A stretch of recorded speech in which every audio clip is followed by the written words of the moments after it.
This is the Wind X80 by Wind Studio. Let's take a closer look. The X80 is the fourth project under the X series.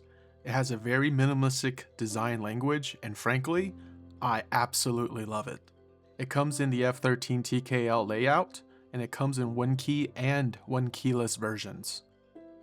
It's got a 7 degrees typing angle, and when fully built with the optional internal weight, it comes in at about 5 pounds. There are 3 mounting options available. It can be built with PCB gasket mount, plate gasket mount, and sandwich mount. One thing to note is that if you want to build sandwich mount, you need to buy the extra sandwich mount plate in order to do so. It's got a non-flex cut 1.6mm PCB, and it comes in 3 versions: wired hot swap, tri-mode hot swap, and solder PCB. The wired PCB is compatible on Vial, and the tri-mode is compatible on Via. The back weight is a beautiful stainless steel PVD weight.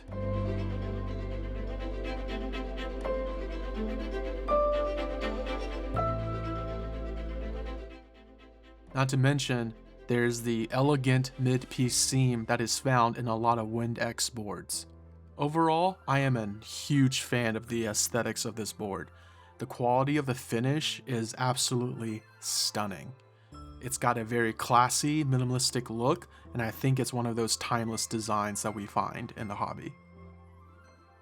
My unit did come with the heavier optional internal stainless weight. That's something I always prefer to get when I purchase because it could alleviate any potential hollow or ping issues in a board. When building the X80, make sure you have the gasket mounting plate sit between the PCB and the PCB plate.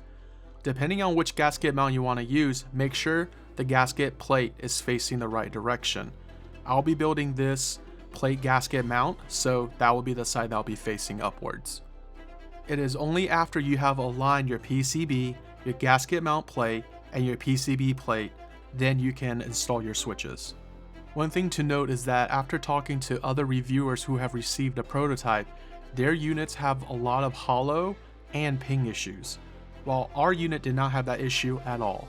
Wind X Studio did say the production unit will be different than the prototype. They'll be adjusting a few things to address the hollow and ping issues. They are enlarging the contact surface of the top case, they're reducing the space of the gasket positions, and they're reducing the space from PCB to the bottom case. Due to the changes, I will not be able to give you my thoughts on the production unit since it will be different from the prototype unit I have received. Stay tuned for the sound test. For consistency, all of our review boards are built with MX Black switches that have been filmed, lubed, and spring swapped by our friends over at UniKeys.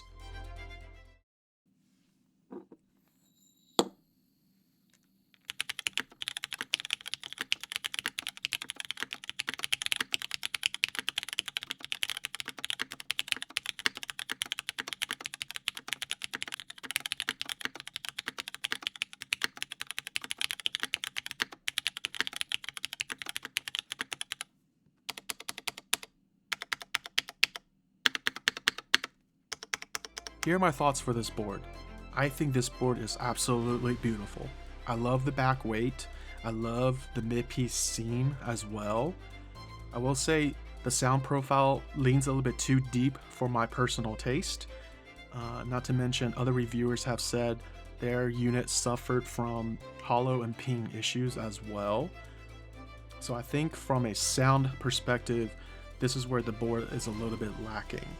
And I think that's largely due to the gasket mounting plate of the design, so that'll be my recommendation to Wind Studio. If they can keep the mid-piece accent without needing to use the gasket mounting plate, I think that could help a lot of the issues. If you do want to purchase this board, I would recommend get the heavier internal stainless steel weight as well. I think it can make it sound fuller.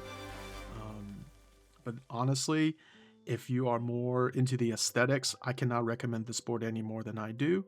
But if you prefer a better sound for your keyboards, this might not be the board for you. Check out the links in the description if you want to listen to other sound tests by other reviewers.